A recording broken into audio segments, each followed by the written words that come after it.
Katwongere tubaye ikaze kandi tubasuhuza aho muherereye hose hanze y'u Rwanda, abari mu majyepfo, amajyaruguru, iburasirazuba rero n'iburengerazuba, mukomeze kugubwa neza.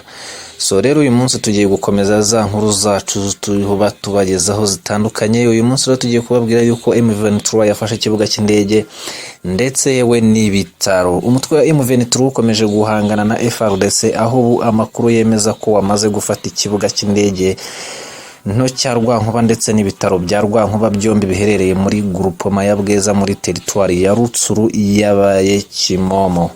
Ibinyamakuru bitandukanye rero muri Repubulika Iharanira Demokarasi ya Kongo birimo Radio Okapi nibemeza ko uyu mutwe wa M23 wafashe iki kibuga cy'indege nto nyuma yo gukozanyaho na FARDC, gusa ngo nawo ugakurwa mu bice bimwe wagenzuraga. Ibinyamakuru rero nka Goma 24 News bivuga ko kibogamiye kuri M23 ku mugoroba wo kuri uyu wa gatatu tariki 29 Kamena 2022, kibinyujije kuri Twitter cyatangaje ko ikibuga cy'indege cya Rwankuba n'ibitaro biri mu maboko ya M23. Iki kinyamakuru cyakomeje kigira kiti M23 kandi iri kwinjira mu isantere ya Ntamugenga muri groupement ya Bweza, mu gihe FARDC na FDLR batangiye guhungira mu mujyi wa Rubare.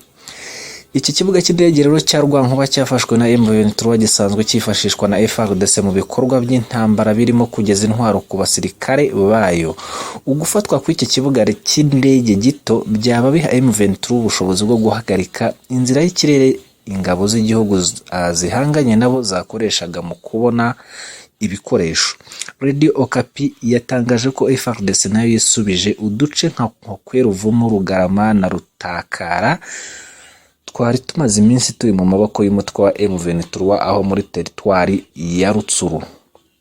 Iyi radio ivuga ko kandi utu duce twafashwe nyuma y'imirwano ikaze yabaye hagati ya FARDC na M23 kuva kuri uyu wa kabiri tariki 28 Kamena 2022.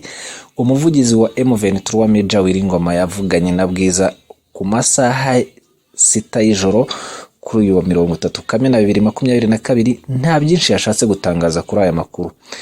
Ntiyemeje niba bafashe utu duce cyangwa se atari impamo.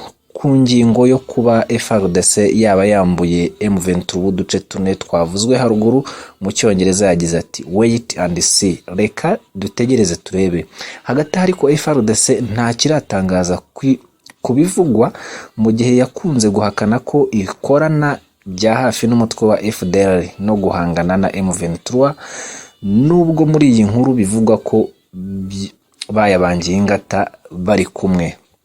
Reka tubashimire rero, ariko tubabwira yuko inkuru zo ni nyinshi cyane. Dukomeze kubabwira yuko gukora subscribe, warangiza ugakora like, share ndetse na comment ari ukudutera inkunga ikomeye cyane. Dukomeza n'izindi nkuru rero, reka tubabwire yuko nanone ingabo za Uganda zasubukuye ibikorwa byazo muri RDC. Mu gihe cyashize rero muribuka ko ingabo za Uganda zari zatangiye ibikorwa byo kubaka hariya muri DRC, cyane cyane mu gace hariya hafi ka Bunagana, ariko biza gukomwa mu nkokora n'iyi ntambara yatangijwe n'umutwe wa M23, nubwo ukomeje kubihakana uvugwa ko kenshi ukunze kugabwaho ibitero n'ingabo za leta, bityo nawo ukagerageza kwirwanaho. Dukomeza rero, ingabo za Uganda UPDF mu gitondo cyo kuri wa mbere Nyakanga 2022 zibyutse zisubukura ibikorwa byazo byo kurwanya umutwe w'iterabwoba wa ADF ukorera mu burasirazuba bwa Repubulika ya Demokarasi ya Kongo. Ikinyamakuru Chimp Reports kitaratangaza amakuru arambuye kuri ibi bikorwa, gisobanura ko ibitero bya UPDF byo muri iki gitondo byakozwe hifashishije indege n'ibibunda binini birasa kure. Izi ngabo zisubukuye ibikorwa byahawe izina rya Operation Shuja nyuma y'ibyumweru bibiri perezida akaba n'umugaba w'ikirenga Yoweri Museveni asabye ko ziba zibihagaritse. Ihagarikwa ry'ibi bikorwa rero ryatangajwe n'umuhungu usanzwe ari umugaba w'ingabo zirwanira ku butaka Lieutenant General Muhoozi Kainerugaba tariki ya 15 Kamena 2022. General Kainerugaba yagize ati Perezida Museveni yantegetse n'izindi ngabo kuguma mu birindiro byacu biri muri RDC. Tugomba guhita tubikora. Nta ngendo ingabo zemerewe gukora muri operasiyo Shuja kugeza hatanzwe irindi bwiriza. Iki cyemezo cyafashwe mu gihe inteko ishinga amategeko ya RDC yashinjaga ingabo za Uganda gufasha umutwe witwaje intwaro wa M23 gufata umujyi wa Bunagana tariki ya 13 no mu gihe hari hategerejwe icyemezo cya Perezida wa Kenya anayoboye umuryango w'akarere ka Afurika y'Uburasirazuba mu mitwe yitwaje intwaro ikorera muri RDC. Dukomeje rero n'izindi nkuru, twababwira yuko amakuru atandukanye atugeraho avuga ko hari ibindi bikorwa bigayitse abanyekongo cyangwa se abanyekongo bakomeje kubangamira cyangwa se gutoteza abakongomani bari hariya bavuga ikinyarwanda, ari na koloni yakomeje kuvuga ko M23 ishobora kuba ifite ibitwaro biruta ibya leta ya Kongo ndetse n'ingabo za MONUSCO, aho bavuga ko M23 ifite imbaraga ziteye ubwoba cyane ko batangiye no kugira ubwoba. Ahandi haravuga ko rero Loni yongereye ibihano yafatiye RDC. Ese ibi byari bihagaze bite? Ibi ni ibya kera. Hakaza andi makuru atugera havuga ko tugiye ku kindi kinyamakuru hano katurebe. Uganda umunyamakuru ari hehe? Uganda umunyamakuru IGP Kansinge yasabye kuguma i Kigali, yasezereye kuri televiziyo yakoreraga. Aha rero ngira ngo ni nyuma ya Cogamo imaze kuba ejo bundi. Iyindi nkuru ivuga ko nanone rero Museveni yaba yihanangirije umuhungu we kuzongera gushyira kuri Twitter ibyerekeranye n'umutekano w'igihugu. Ngira ngo ibyo nabyo yabyumvise. Ese uyu munyamakuru yaba yatewe n'iki cyangwa se n'iki cyaba cyatumye yishimira cyangwa se ahitamo kwigumira i Kigali aho gusubira iwabo? Kitsekedi nawe ngo yatangaje ko azakora ibishoboka ariko u Rwanda rukava ku butaka bwabo. Ese bihagaze bite?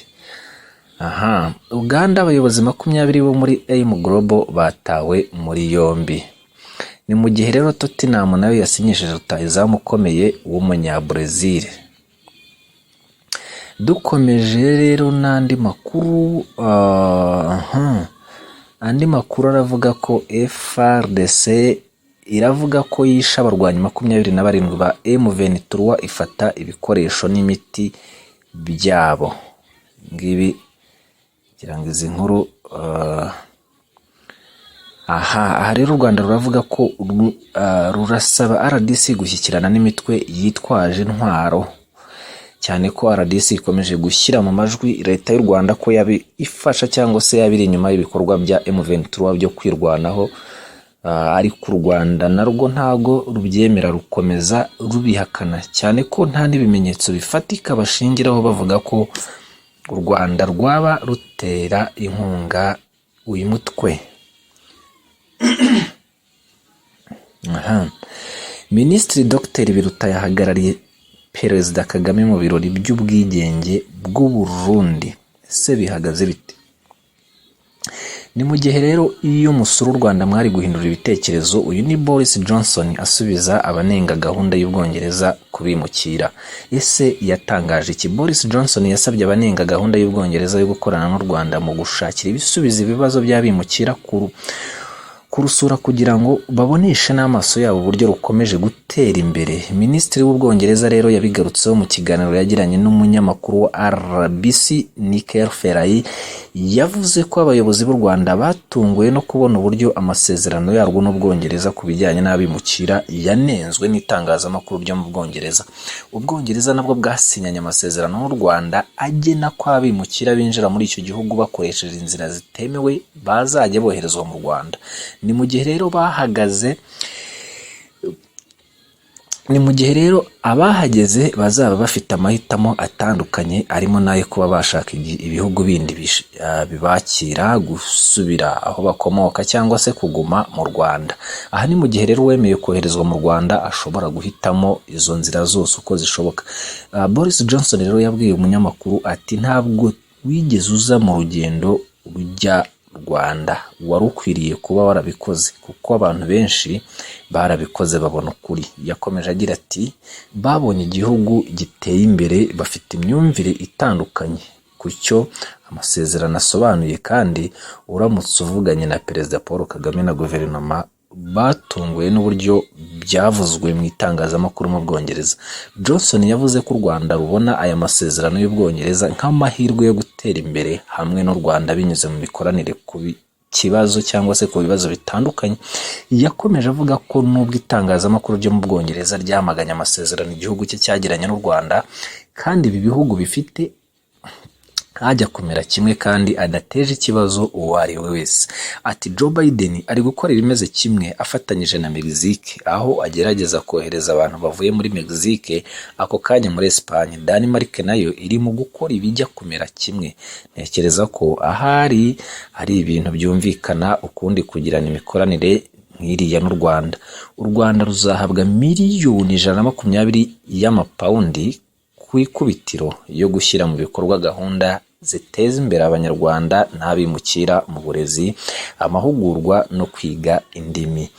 Hari bamwe kandi banenze iyi mikoranire babishingiye ku mafaranga, aho bavuga ko u Rwanda rwaba rugamije amafaranga muri iyi mikoranire. Abo Perezida Kagame yabasubije ko ubikeka atyo yibeshya, ahubwo ko icyo u Rwanda rwakoze ari ugutanga ubufasha rwumva ko bukenewe. Yabigarutseho mu kiganiro yagiranye n'abanyamakuru gisoza inama y'abakuru b'ibihugu na za guverinoma CHOGM yabereye i Kigali mu cyumweru gishize. Perezida Kagame yavuze ko ibyo u Rwanda ruri gukora nta muntu n'umwe ubiruhera amafaranga kugira ngo rubikore. Ati iki kibazo cy'abimukira ni ikintu abantu bazakomeza kugiraho ibitekerezo bitandukanye, gusa nagerageje gusobanura aho duhagaze n'impamvu tubikemura uko tubikora. Haba hari icyaha turi gukora mu kwemera ko abo bantu baza hano, n'iyo bataza ntabwo tuzaburana. Ntabwo ari nk'aho tubirambirije ku kuba abantu baza, ahubwo nuko twagerageje gufasha. Minisitiri w'intebe w'Ubwongereza Boris Johnson.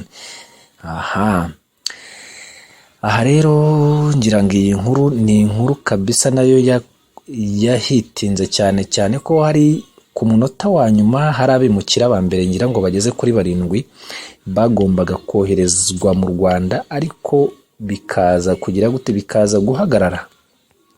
Ariko ibyo ntabwo bizabuza u Rwanda gukomeza gukora